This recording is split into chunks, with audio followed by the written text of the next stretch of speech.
Okay. Okay, so what we're going to do today is go through cleaning your Sediview and running your quality controls. We do recommend that you do this once a month. So what I would recommend that you do is, if you've got a routine with your Catalyst one already, to bring them together and bring all of your maintenance together on a 1 monthly basis. To clean your Sediview, we need to obviously tell it first of all that we're going to obviously go inside it, we're going to clean the internal components. So you need to make sure that you instruct your Sediview using your touch screen over here. So to tell it we're going to give it a clean, we need to select Instruments, and then Sediview here on the left hand side, and then you would need to go to Settings. In the centre here it gives us our maintenance options. So what we need to do today is we need to go into the clean. So if we select clean, it will then bring up the first screen and it will ask us to turn off the Sediview. It's really important that you always use the turn off Sediview switch on the touch screen and not the one on the side of the analyzer, just purely because this one will shut down all the mechanical mechanisms inside the analyzer, but it will leave all of the the brain on and the computer on in the background. So select turn off Sediview on here, and what this will do is it will slowly shut down the mechanical mechanisms, and when it's ready, your next button at the bottom here will highlight, and then we can go through the clean process. So next is now highlighted, so we can select next. Now what this does is it brings up all of the things that we need to clean, and as we work through you will get little images and little videos. Okay.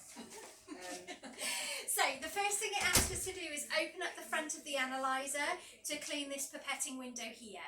So to do that, simply just grab hold of the front of the analyzer and open it up. Now the main thing to remember with cleaning your analyzer is, if you can see through it, like this pipetting window, you need to just use a bit of water on a lint-free tissue to clean it. If you can't see through it, so it's something a bit more solid, you can use these alcohol prep wipes. Okay, so we're going to start with the pipetting window. You need to make sure that you clean both sides, so top and bottom. So give that a really good clean. That removes any urine that may have spilled over.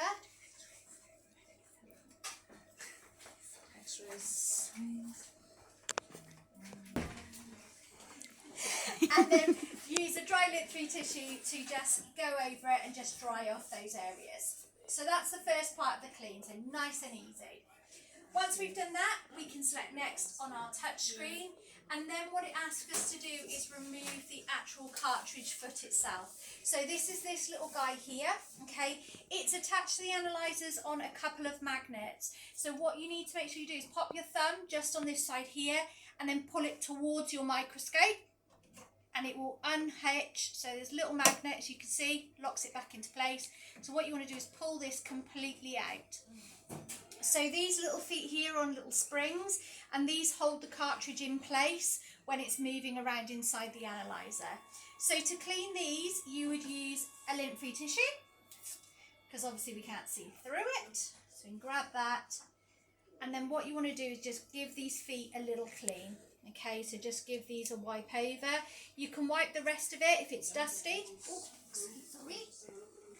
So you can give these all a good clean and make sure that they're happy.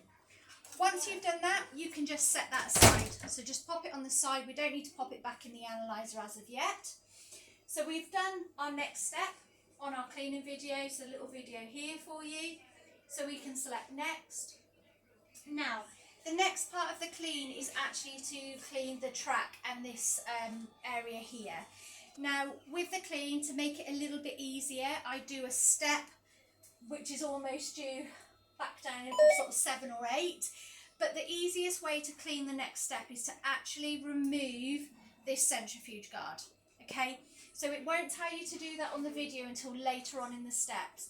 But what I recommend that you do is take this one out and just set it aside so it's out of the way.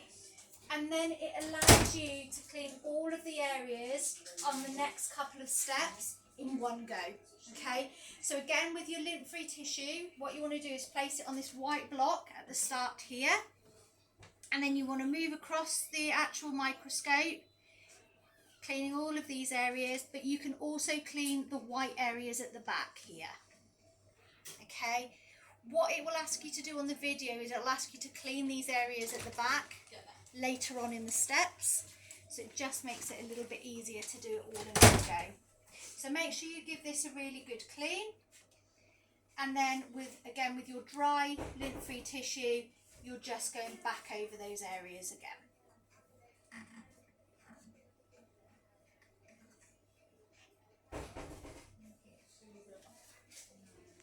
Okay, so on your touchscreen now, we've cleaned the cartridge track so we can select next.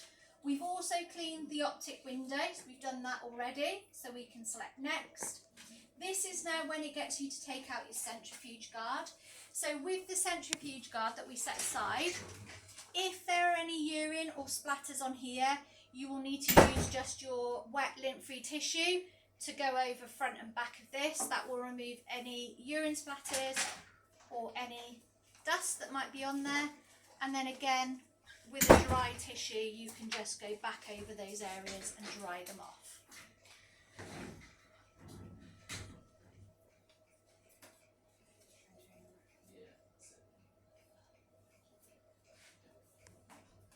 Just pop that there a second. It will also ask you at this point to remove your waste straw, which is this little guy here. I'm sure everybody's familiar with it. So this one you can obviously empty out. That bin. Just make sure I put it in the right bin. This one you can either wipe out with alcohol prep wipe, you can run it under the tap, clean it with soap. To be honest, it's pretty clean, so we won't worry too much about it. So we can pop that one back in. So we've done these two areas now, our centrifuge guard and our waste straw. We can select next, and now this is the part where it'll ask you to clean these white areas at the back around the centrifuge arm. So because we've already cleaned them at the beginning when we removed the centrifuge guard, it just makes it flow a little bit easier. So we've cleaned these areas, so we can select next again. We've cleaned this area at the front already. And now we're simply popping everything back together, so it's nice and easy. So the first thing we need to do is replace our centrifuge guard. So this just slides down these little walls and it will sit in place. And then we need to make sure that we put our little cartridge foot back in place. So what you need to do is just line this little edge up so they sit along these little ridges here. Okay, so when you go in, just make sure they're sat on those edges and give it a little push and it will lock and stay in place for you. Okay, you can then select next on here. There is an air filter. So on the back here, there is a little filter. This one you can either hoover, brush it off, or you can run it under the tap. If you put it under the tap, you just need to make sure that you pat it dry first with a paper towel and make sure you've removed all the excess water before you pop it back in the analyzer. Okay, so make sure that one's nice and clean. Once you're happy, all the bits are back in, you simply close the front of your analyzer and then you can select done on your touchscreen here. So what this will do now is it's going to have a little look around, it's going to initialise and just make sure that we've put everything back into place. Once it's happy, the analyzer will come back online and go green, and then at that point we can run our quality controls.